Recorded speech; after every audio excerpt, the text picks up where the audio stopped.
kadalasan ng mga tao na mga kaidaran ko. Parehas tayo. Bumubuo ng pangarap, ginagalawan lahat ng mga balak. Naghahanap kung saan tayo dapat.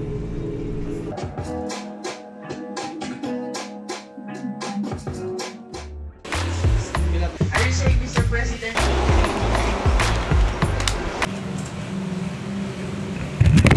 Ay!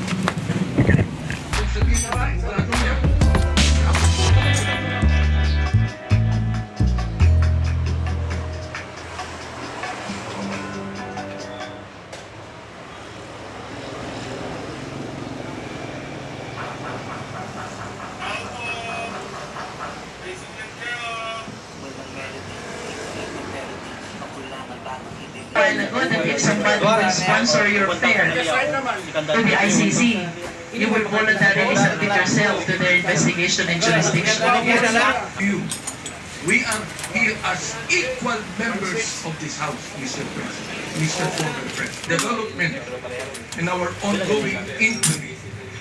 Gusto ko yung abogado natin na na-insulto dito. Inventory tayo. Ito yung mga parts na mga nabenta kahapon tsaka ngayon. I-deduct natin to sa inventory system. Stress ako ngayon eh. Alam nyo bakit? Madaming stock na hindi pa dumating. Ang tagal dumating eh. Matagal ko na in order. Last month pa. Until now, hindi pa dumating. Ma 1 month na lang. Hindi pa dumating. Yun yung pinakamahirap pag matagal dumating yung stock. Dahil hindi ka pa makapag-order ulit. Dahil hindi pa nga dumating yung una mong order. Baka madoble kasi. Ang hirap din mag-order na meron pang mga pending na paparating. Ayun din. Kasi hindi tayo sure doon. First week ng month, tsaka last week ng month, yan yung mga stress. Mas stress yan. Doon yung mga due dates eh. First week ng month, bills. Diba? Kuryente, tubig. Last week ng month, due date ng mga bills, ng mga stocks. Yan yung pinaka-pressure, pinaka-mahirap. Kasi yung pera mo dyan, talagang ibabalanse mo ng maayos. Ano yung unahin mo pagbayad. Minsan magka-short ka pa. Sino yung hihingan mo ng tawad. Sino yung pakiusapan mo na pa-extend ng payment. Ano na, pag businessman. Madaming pera, of course. Madami din utang. Kontrolado mo yung oras, pero yung pressure hindi mo kontrolado. Lagi kang pressure. Ayan. Kailangan mo lang din masanay. Pagdating sa business, kailangan lang talaga ma-control mo yung pressure. Hindi ka papadala. Yun lang talaga. Kasi pag nadala ka ng pressure, hindi ka makapag-isip ng maayos. Takot ka na magdesisyon, takot ka na gumawa ng strategy. Kasi yun nga, pressure ka na. Di ba? Parang ayaw mo na. Ayaw mo na gumalaw. Parang gusto mo play safe na lang. Eh, hindi pwede yan. Hindi mag-grow yung company pag di ka magti-take ng risk. Kaya everyday yung utak talaga sobrang pressure. Kasi mag-iisip ka ng ano yung ikakabuti, ano yung mas i-improve. At the same time may risk yun. Business is palaging risk. Walang play safe dito. Wala. Kasi kung play safe ka, talo ka pa din. Nandun talaga yun sa ano. Dapat kalmado. Dapat kalmado, walang bisyo. Disiplinado. Yun. Dapat ganun talaga. Kaya yung music, yan yung pahinga ko. Yung music, yung pahinga ko. Music, vlogging, yan yung nagpapabalanse sa buhay ko. Ay, bawala nonsense na galaw. Bawala nonsense na galaw. Bawala nonsense na galaw. Bawala yung nonsense na galaw. Bawala nonsense na galaw. Bawala yung nonsense na galaw. Bawala yung nonsense na galaw. Ay, langing kalmado, kasi na preparado. Eh, sa edad 24, langing kalmado, sa edad 24.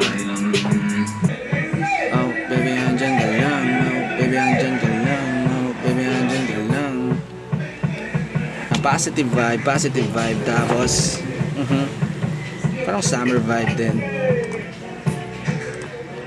Oh baby, andyan ka lang. Oh baby, andyan ka lang. Oh, nagaman na yung pera para meron tayo pang gala.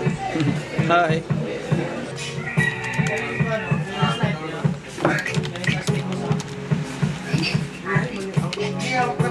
Mag-alala, sa'yo lang ako maminang. Hi. Why? Oh, baby, ang ganda lang. Huwag mo na yung pera para meron tayong panggala. Huwag ka mag-alala sa'yo lang ako. Huwag ka mag-alala, sa'yo lang ako. Huwag ka mag-alala, sa'yo lang ako maganda.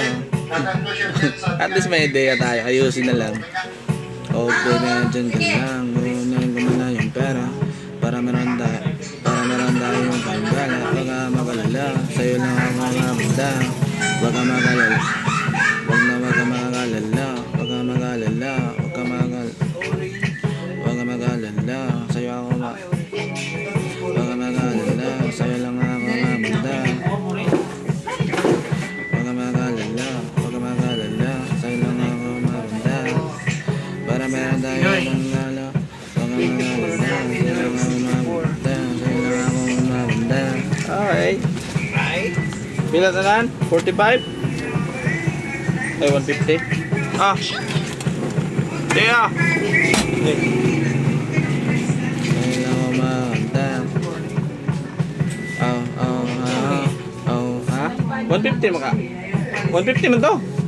1 Ganda ang mga para sa akin. Pagpapansin ko sa'yo, huwag mo na masadyangan. Payag ka na maging akin. Bihira lang ako maakin.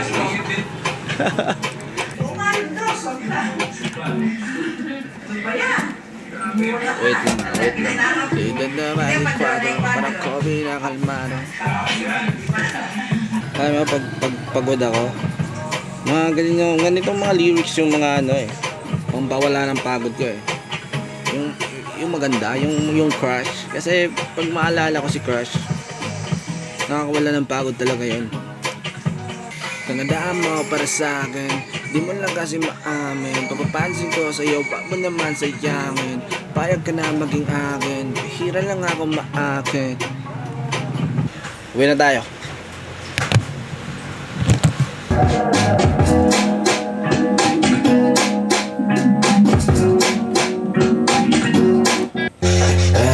Masaya ako sa mga dinadagdaw ko. Masaya ako sa mga katrabaho ko. Trabaho na pala ito. Kala ko naglalaro habang yung pera ko nilalako. Masaya ako sa mga dinadagdaw